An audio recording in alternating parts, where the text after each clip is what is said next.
guys, Angel here. So excited about this video. This video is for my girls in your 20s.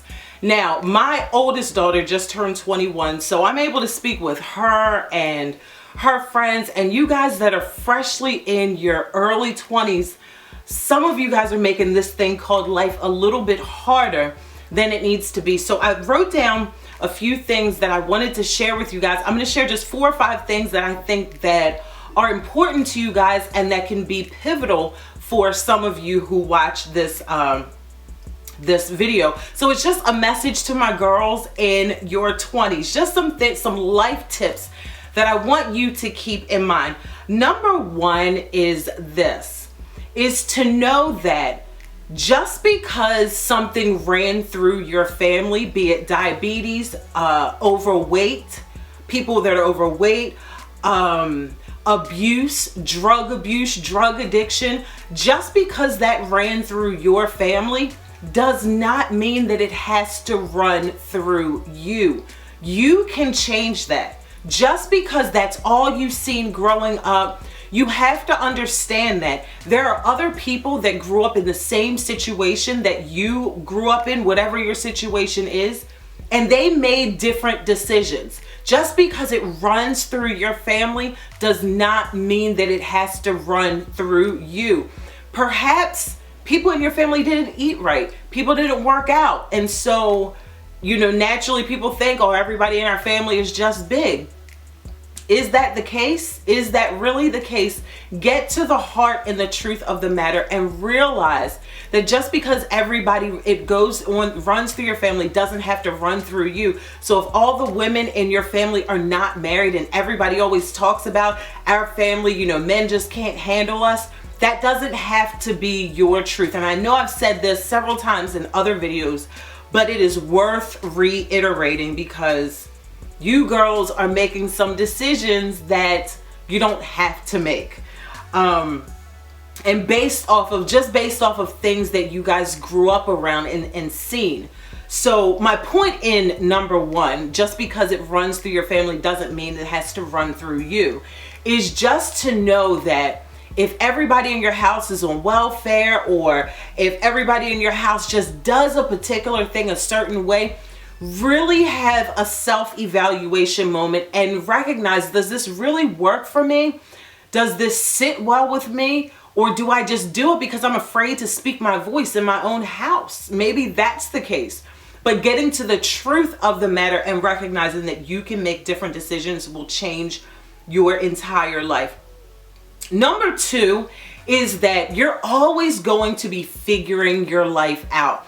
I had a conversation with one of my daughter's friends, and she was like going through like a mini panic attack. She's 22 years old.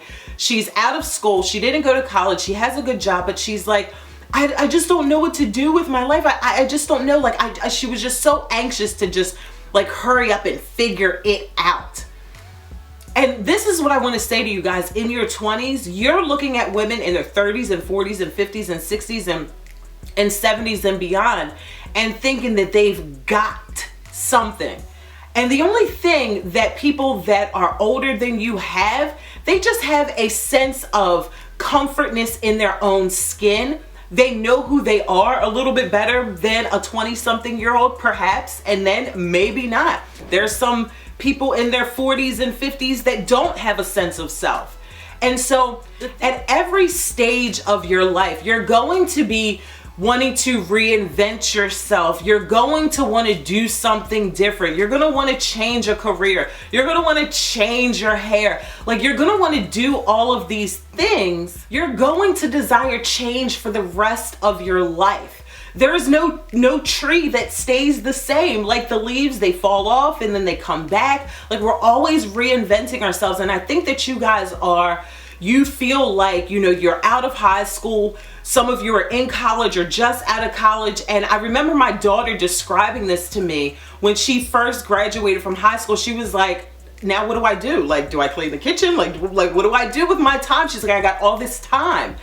And that can be like a shock to one's system. And so I don't want you guys to freak out thinking, oh my God, I gotta figure this out. I'm 25 years old. I'm not married yet. I don't have my children and I'm not in my career. calm down. Take a deep breath. Everybody in their 20s, take a deep breath. Calm down.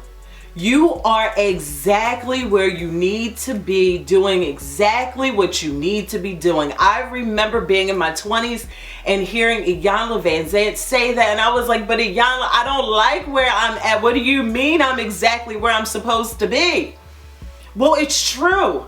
I was where I was supposed to be because that's where I was. So that's where I was supposed to be. And I was getting the lessons that I needed to get. And my not liking my situation was the birthing ground to a better life. So I want you guys to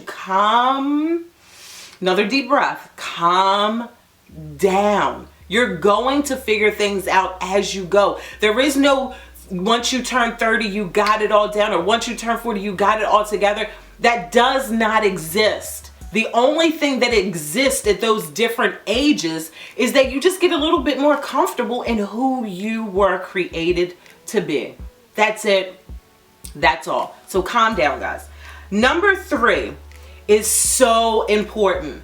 And this can either go one or two ways. So think about, you guys just came out of school. You guys just came out of your teacher telling you what to do all day, your parents telling you what to do all day. So then you get in your early 20s and you have this bout of freedom. Yes, I am going out. I'm going to do everything that I've imagined to do, everything that I'm big enough and bad enough to do. I'm just going out here and I'm going to turn all the way up.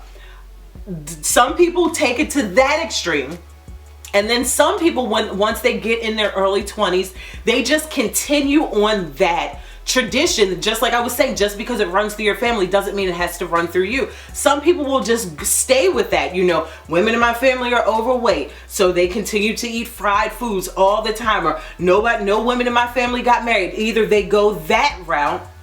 But what I'm asking, begging, and inviting you guys to do is to find a happy medium. And that medium, for me telling you, because I believe in God, that medium is going to be God-centered in your life. That's how you're going to be able to have a balanced life. When you are always putting God first and always seeking God and what you should do through Him. So the thing is that some people, like I said, they'll go to the extreme. I'm going to go turn all the way up, or I'm going to, just continue to do what I've seen done before. But what I want you guys to do, there's a scripture in the Bible and I cannot remember where it is. And I looked before I did the video. I couldn't even think of it. But it talked about something like there being a wide road, but then taking that narrow road. So when you take that narrow road, what that means is you may have so many options. You can go out and party for a whole week straight, but yet you have a dream to write a book or to be a mentor to some teenage girls. So you have that pull that's within you. So now that you're older and you have all these opportunities to go and do certain things, doesn't mean that you have to do those things. I remember people saying, all teenagers will be teenagers. I never said that. I never subscribed to that thought process, because not every teenager or 20-something does drugs. Not every teenager or 20-something goes partying at clubs all the time, or they don't always have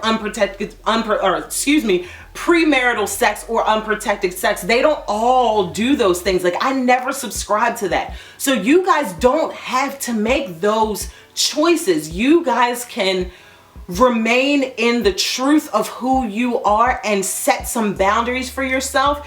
And if you are not a drinker, don't drink. I see it like this, and I'm not condoning anything or telling anybody to do anything, but I feel like this: if you're not the type of person that will have a nice glass of wine at home by yourself, you're not why do it when you're out with other people, but you never do it when you're by yourself? I feel and I know that there's something called social drinking, whatever that is. So I guess it's like a social mask that, that people put on. I'm gonna be this way here and this way that way. So if you don't want to drink, don't freaking drink. Be the one that doesn't drink. If you don't want to have sex before marriage, don't have sex before marriage. Be the only one. It's okay to be the only one. Yes, it's gonna be lonely. Yes, you're gonna get tired of it. Yes, you're gonna be like, God, when is it gonna be my time? But I promise you, He will reward your patience. So just because you have all these opportunities to go and do and be all these things that don't feel good to you, you don't have to take them. Just because you can does not mean that you should. And I feel like I want to like stay right there and go, but I'm going to keep going. So the last thing that I wrote down is you can save yourself so much time and pain if you would listen to your intuition. If you right now in your early 20s learn how to listen to your intuition, and your intuition is just that voice that you know you're going about your day and you get an idea or you get a thought. That's God, that's your intuition, that voice that's telling you you should go over there, or you should call so and so, or you should start that business. That's your intuition. So in your 20s, if the more that you listen to that voice and you obey that voice, oh my goodness, you're going to live you're going to live such a miraculous life. Your life will be like everything you touch turns to gold. And not to say that you won't have any sorrow or have any pain, because we're human. However, for the most part, you're going to have your stuff together because you're going to be divinely guided and not guided by social media. Oh my God, that's another thing. Like, I am so grateful that I was not in my teens when social media was around, because the pressures that you guys have are just immeasurable. I couldn't even wrap my mind around the pressures and the things that you guys go up against. But you guys are closer to being little kids. Do you remember when you would pick your nose in front of anybody, or you would just like flip your skirt up and like not care because you didn't know to care? You didn't know that picking your nose was inappropriate. You didn't know that sitting down as a little girl and rolling around with a skirt was inappropriate. Kind of get back to that state of not caring about what other people think. However, now that you're older, you have a little bit more wisdom. Now you know you're not going to pick your nose in public and then go shake somebody's hand. You know what I'm saying? You don't want to care what people think about you, who you are, unapologetically. Like, you can't apologize for being who you are. However, you can conduct yourself in such a way that you are pleasant. You want to care what people think, but not to the point where it alters who you are. You guys understand what I'm saying? Like, when a kid is a kid, they're not even conscious of the fact that what they're doing is inappropriate or not socially acceptable. Like, stay in that mind, but with the wisdom that you have now that you're older, in your 20s. And that is what I have to share with you guys in your 20s. Girls, I love you guys so, so, so much. And one more thing. Know this too. Everything that you're going through is going to pass. Like, don't ever, ever, ever entertain the thought of committing suicide or giving up on your life or just wanting to end it all, because whatever you're going through, it's going to pass. If you're happy right now, don't worry, you'll be sad soon. If you're miserable right now, don't worry, you'll be really miserable soon. If you're really miserable now, don't worry, you'll be ecstatic in a couple days. Like, literally, that is the cycle of life. Everything changes. Everything is always going to change. But as long as you remember that even through all of those changes, you are going to be okay. And God is going to meet you exactly where you are. And he's going to come in and divinely guide your footsteps. But it's a partnership. You have to link up with him and listen to that, your intuition, and listen to God. You have to partner up with him. He's not going to just do it for you. This is a partnership. I love you guys from the bottom to the top, and I'll see you guys in the next video.